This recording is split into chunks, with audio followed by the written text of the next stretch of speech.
նորաստեղծ ուժի ղեկավարությունը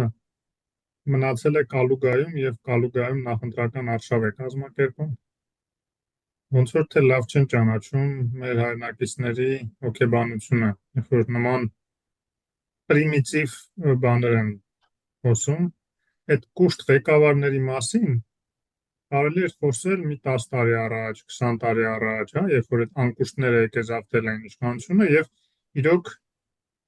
տեսած, ոչ թե կուշտ, այլ տեսած ղեկավարի կարիք ուներ երկիրը, տեսած եւ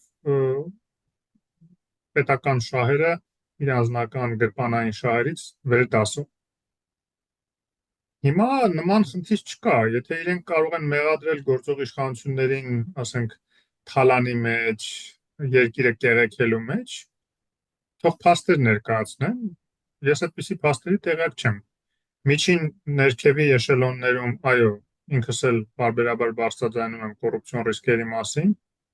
այդպիսի մի բարձրաձայնման պատճառով մի բարձրաստիճան պաշտոնյա նույնիսկ ինձ դատի է տվել, բայց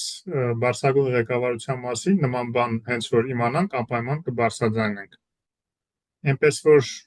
հիմա իրենք ինչ են ուզում ասեն,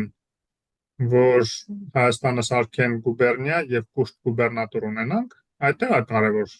հարցը։